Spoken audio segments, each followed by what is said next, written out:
Hey there again, folks. Welcome back to my Let's Play of Never7, The End of Infinity. And we are still on Yuka's Cure route, where she's getting a little tipsy right now. And Izumi is a bit questioning of how her and Makoto are so friendly so fast. So let us continue. I think about it. What were you and Makoto-kun talking about earlier? Who knows? I don't know what we were talking about earlier. Always a secret between you two. I really don't know. I completely forgot when I sobered up. I'll only give a vague answer. It's probably true. Oh yeah. Well, half of it's a lie, but now that I've sobered up, I can guess the general idea of what he was saying. After this comes the incident where Saki almost drowned. What should we do in order to prevent that? Naturally, can't tell anyone else about it. Give a sidelong glance at Izumi-san. Having fortunately already lost interest in our topic, Izumi-san is happily enjoying the fragrance of a new cup of black tea. Before long, our conversation has completely ceased. Casually glanced at the other side of the pool. Oh, having finally parted ways with Haruka, Makoto is currently caught up in a conversation with Saki. What are you talking about? The two of them burst into laughter. Especially Saki, whose laughing is so loud that I can hear it from all the way over here. I feel a prickling pain in my chest. Not only is my chest in pain, but it's also hard to breathe, causing my body to get hot. For some reason, looking at this scene makes me sick.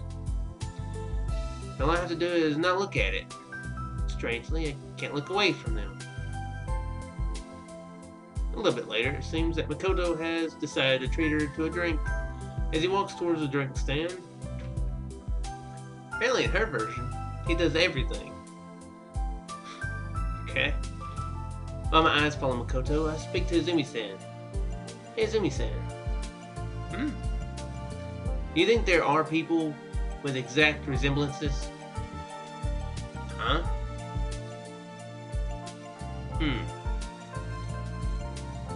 I think there are blood relatives who have similar faces and personalities, right? Now let's just say they don't resemble each other at all on the surface. Even so, do you think that there are pairs of people like that in this world? Her gaze wanders around for a bit. I wonder, do they really? She quietly looks at the pool. Yuka-chan, have you met someone like that? The swaying and waving water shimmers in the sunlight. It glitters like that night sky. No, I just asked out of curiosity. I must get drunk. But despite my words, I ended drinking several cups of beer. I'm bitter. I don't know why, but that's how I feel. As the day goes on, the temperature drops considerably, and so we get ready to leave for Luna Beach. At that time, I'm so drunk that I can barely walk. That's no wonder. In total, I drank no less than 20 cups of beer. But there's more. It's all What? It's all Makoto's fault. In the time I've been worrying about everything, Makoto has been enjoying himself. Because he neglected me like that, I had no choice but to just drink it all away.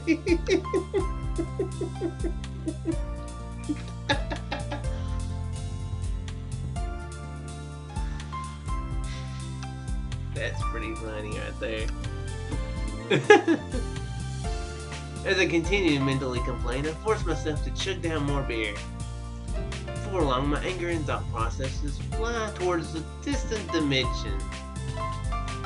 Just like we did on our way here, we go back through Moon Beach. On the way back, Makoto grabs my hand while continuing to sprout gibberish. Alright, Yuka? You can't say or have Toro, got it? Huh? Hey, you say, Toro? Sure, Makoto. He's not in a bullfight. I don't know. I actually don't know what that drunk voice is. Makoto makes a sour face and furrows his eyebrows.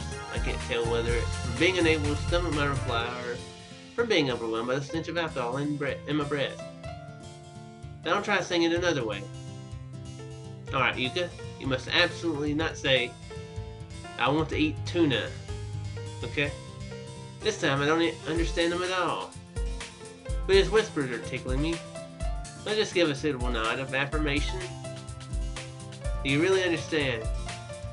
Just don't worry about it. It's a guy. Butterfly.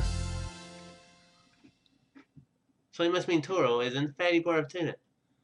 So can't have Toro, right? Yeah.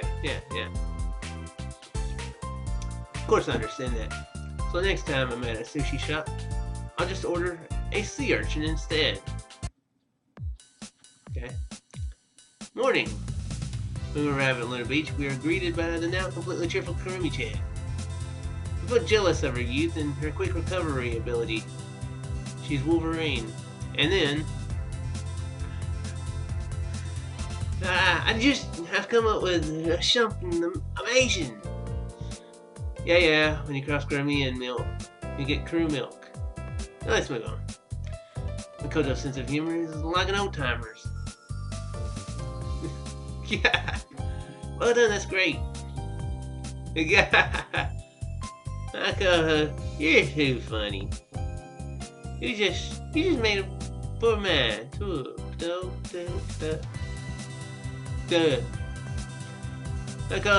you're too much. And then when I finish laughing,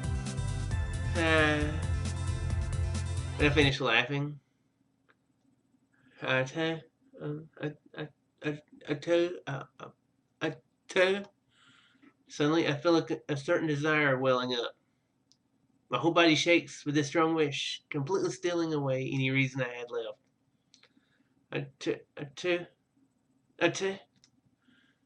Oh, why does Makoto seem to be foaming at the mouth? But I ignore him.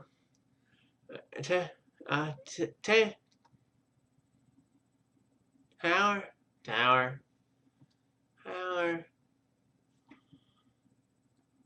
I want to see the lighthouse tower. I want to see the lighthouse tower. I don't even know what that voice didn't go drunk. I don't know. And this, in order to see the lighthouse tower, we go to Viewpoint Park at the tip of the gate. The five besides Kurumi and I are standing by the cherry blossom before the park. Now I think about it, this is the first time that Saki, Haruka, and Okihiko have seen the cherry blossoms here. That amazing sight may be overwhelming them. Anyway, in order to fulfill my desire, Kurumi-chan and I play around the lighthouse tower. Right around the lighthouse tower. We chase each other like children in a daze. Pretty sure running around in circles is not the best way to get sober if you're drunk. I don't know that from experience, I'm just assuming it. At this moment, I haven't realized it yet. My actions have resulted in preventing that terrible event from happening. You pass the time in Viewpoint Park idly. One person admires the cherry blossoms in full bloom. Another's thoughts turn to what lies beyond the sea. And another person frolics like an innocent child while trying to claw their way up the lighthouse. Incidentally, the one trying to climb up the lighthouse is... well, that's the secret. And so it's finally the end of the afternoon. By the time I'm gazing at this setting sun, I've completely sobered up. The seven of us are lined in a row by the cape's fence, watching the bright red sun as it sinks below the horizon. Is it just my imagination, or does it feel like the sun's setting at a faster speed than usual? It's like a smoothly descending curtain. I feel a little reluctance to see it set and go away. I casually turn my attention towards the scenery around me. Because of the setting sun, the scenery is dyed red. Everything before my eyes is a bright red color that makes it look like it's burning. The current time is 4:38 p.m. The event where Saki nearly drowned has been erased from this time axis. Axis? Okay. First time that word's been used, hasn't it? axis of time. Sounds like some sort of video game or something. Like Kurt Wilhelm and the axis of time or something. Actually, that does sound like a pretty cool game. Somebody do that. Kurt Wilhelm and the axis of time. The axis where all time revolves. With this, it's likely that Saki and Haruka's quarrel tomorrow won't happen. Here's nothing to worry about. Even so, what is this growing feeling of anxiety in my chest? This red world makes me uneasy. It feels like as if the anxiety flowing into my beating heart is like light shining in from the cracks of a ceiling in a dark room. My body faintly trembles. Suddenly I feel warmth in my left hand. When I look, I see that Makoto is gripping my hand. His face is turned straight towards the setting sun. Pleasant heat passes into my left hand. It's a serene feeling, like being wrapped up in a warm, soft feather. I gently grasp his hand back. I get a strong reaction from his hand. Makoto is staring beyond the sea. But it seemed like his pink-dyed cheeks are from the setting sunlight alone. I find it extremely funny, but I suppress a laugh in my throat.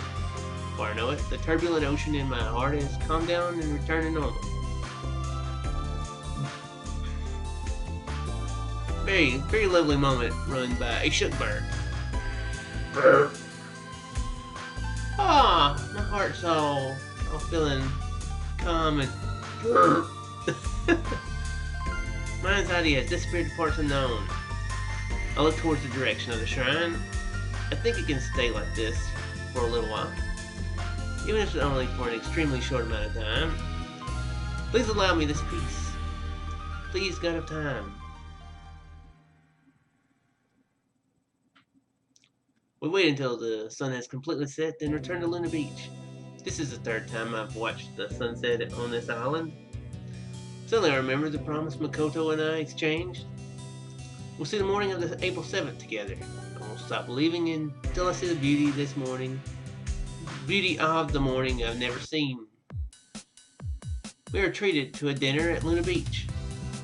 After dinner, we say goodbye to Zumi-san and Kurumi-chan and go outside.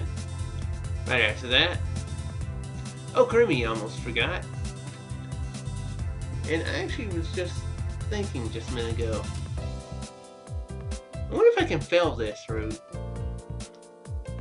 Can you fail in the pen story? Because that would kind of suck. Yeah, actually that would kind of suck. I'd have to really have to navigate my way through it. Kurumi-chan comes out again alone. From now on, Kurumi has decided to call Okuhiko-kun Okun. And she's decided to call Makoto-kun Oni-chan. Both of them accept these nicknames. In fact, Makoto seems to have been looking forward to this, as he is now smiling. Okun, Oni-chan. A familiar sound that makes my heart tremble. Right now we're walking on the beach. Like last time, the others are returning to the lodge via the paved road. After we parted from Kurumi-chan, I told Makoto-kun that I wanted the two of us to talk alone, and so we decided took a different route from the others. Haruka and Okuhiko-kun seem kind of curious about what we're up to, but they don't seem to be looking into it. However, just before we parted, Saki let out some disgruntled words. The moon is alone in the sky. Light shines down from it. The moonlight illuminates the black sea, causing the light to reflect off of it and making the waves breaking on the ocean sparkle with a silver sheen. Is the tide rising right now? Or is it fading away? The silver waves just come back and forth, back and forth. The dull rhythm keeps repeating itself over and over. Wouldn't you say things are going better than we thought? Yeah, so far our plan's running smoothly. If this continues, everything in these 6 days will create a good history, and nothing bad will happen. Hey! While staring at the ocean, Makoto mutters this. I turn around as if to say, what? Somewhere in this ocean lies the other bell. Our lifeline. Yeah. And that bell will wash up on this beach tomorrow afternoon, right? Yeah. I know while touching the bell in my pocket. In the last loop, I definitely picked up the bell on the afternoon of the 3rd. That's why we decided yesterday that we would resume the search for that bell tomorrow afternoon. We'll look for it tomorrow together, right? No, I won't. You know what a time paradox is, right?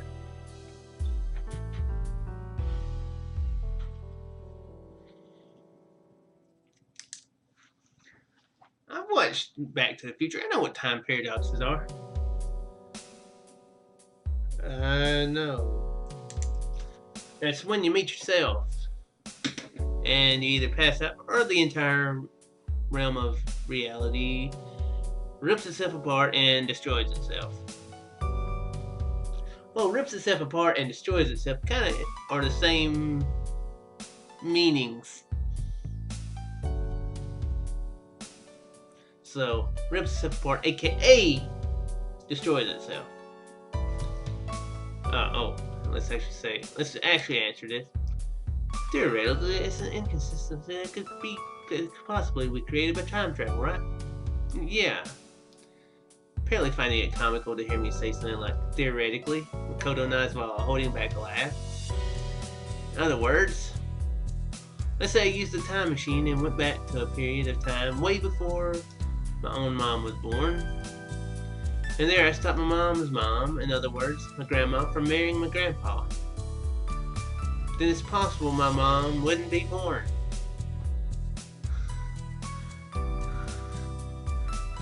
Or you could be. I think I made this reference before about that Futurama episode where Fry went back in time and I think is there a song or something? A song where it's like, I'm my own grandpa or something like that. It's like that actually, now that I think about it. Disturbing. And if my mom wasn't born, then naturally I would never have been born either. But I'm still existing. So the question is, just what am I? Yeah. Even if the balance of history is altered by that one step, there's an easy way to think about it that'll make perfect sense. In other words, to use your example, even if your grandmother didn't give birth to your mother, a different married couple somewhere in the world would still give birth to your mother, and in the end, your mother and father would still meet and would be born. That's right. If you think that way, then it means no matter what happens, history can't change. No matter what happens, history can't change. Those are very unpleasant words. Of course, this is nothing more than an empty theory, right? Makoto says that with a smile, as if he was reading my mind. In short, what I want to say is, if you also go searching for the bell tomorrow, then we won't find it. Right, of course, there's still a possibility that it won't be a problem and that we might find it anyway, but in this case, then it doesn't matter which one we do, as the probability won't change, right? And besides, us in this time have done quite different things than last time, correct? It's like I didn't nearly drown, and yeah, no, the fact that we're right here itself has already made things different from the last loop.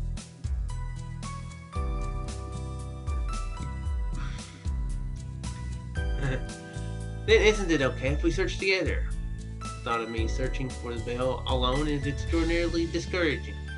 That's why I've been by Makoto's side all this time up until now. Possibly, but you know what? To us, finding the bell is a good event. Think about it. We're doing everything we can to change the bad events into good ones.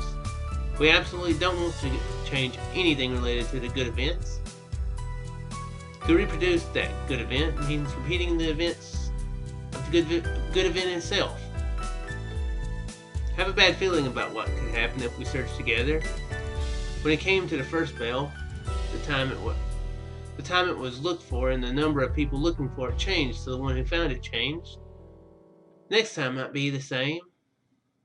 If we go searching together, then we might luckily find it. But you're saying someone else might pick it up before us. Makoto slowly nods while he continues to talk. This isn't a simple problem. It's already impossible to even attempt to guess the changes that will occur in the future as a result of our actions. But history will surely change. No, we will make history change. In order to do that, I think it'd be safest if we repeat events that created a good result. Grief, I'm having trouble reading right now. There are parts of history we should change, parts of history we shouldn't change. If the result is unforeseeable, then I want to trust my intuition. The sunlight gaze at the beach. The silver waves just come back and forth. Back and forth. This monotonous pattern keeps repeating itself over and over. Is the tide rising right now? Or is it fading away? Slowly take off my shoes and socks and step towards the ocean. The waves drench my feet. It's pleasantly cool. And it's very comfortable. Slowly turn away from the salty ocean wind. Got it. I'll search for the bell alone tomorrow. And I'll definitely find it. I still feel discouraged. I still want Makoto's help. But, yeah, I'll leave it to you. I want to see that smile. I want to become Makoto's strength. At the very least, I become Makoto's strength for now. Alright. So the Makoto also takes off his shoes and socks and throws them aside. He runs over to me. I'm in a rather good mood now, so I felt like joining you. Even though I'm making a dubious face, Makoto smiles as he says this. Suddenly I notice that our shadows are overlapping each other. The waves just come back and forth, running over the shadows. Shadows don't sway and continue to remain in place. Ah! Just then Makoto speaks up. A shooting star streams across the night sky. I've got to make a wish. Instantly make a firm, powerful wish. Before long, the shooting star moves far away and disappears. Yuka? What did you wish for? What about you? It was for you to find the bell tomorrow. I see. So what did you wish for? I'm not telling. What's up with that? You want me to tell you? It's because I wanted you to tell me that I asked in the first place. I don't like that attitude of yours. That's it, I'm not telling.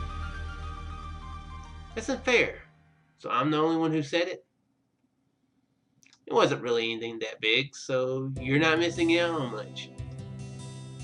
If it's not that big, then you can tell me, can't you? It's a little personal. You understand, right? And can you promise me something? Okay. Don't forget these words, alright? Sure. Promises must definitely be kept. Yeah, I know that. Good, well then, it's high time we head back. We put on our shoes and start walking towards the lodge. While walking, I mentally repeat the wish I made earlier one more time. The wish I made on that shooting star of hope. I wish that we'll always be together. I wish is something that cannot be conveyed in words. Well, if they continue to repeat this infinite loop, then they're going to be together forever. So good job, Yuka. Good job. We start climbing up the hill road while exchanging trivial conversation. And then at the time the lodge begins to come into our field of vision. Welcome back. So I guess standing there with their arms crossed. Taki, why are you? You didn't go back yet. It took you quite a long time to come back, so I got worried. Saki undoes her crossed arm. Undoes? If she undoes it, she undoes her crossed arms and slowly approaches us. Nevertheless, you two are getting along real well. While she says that, she looks back and forth between Makoto and I. Her tone seems incredibly sharp and biting. What? If you got something you want to say it clearly.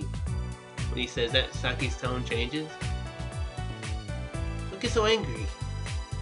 Now you're making me even more worried. Oh, sorry about that. Or, we get a little caught up in our conversation. That's okay, as long as you came back alright. That's good enough. I see. Feel a surge of anger flaring up in my chest from their conversation. Well then, your business is all done, isn't it? We're going inside now, so why don't you head on home too? I aggressively tug on Makoto's arm as I try to pass by Saki. Wait, I still haven't finished my business yet. I want to talk to Yuka. Huh? With me? Saki nods. Well, why? Well, you see, just then Saki glances at Makoto. No, never mind. Maybe next time. Huh? Is it me? Am I being a third wheel or something? If that's the case, I'll go away. No, it's fine. I've decided that I need to give this more thought before talking about it. Yes, I haven't put my thoughts together yet. Well then, good night. With just those words, she slips right past me. When she passes me, I smell a sweet scent wrapped around Saki's body. It smells like the sweet aroma of flowers. Before long, Saki has disappeared into the darkness. All that's left is the two of us, standing there as we exchange glances.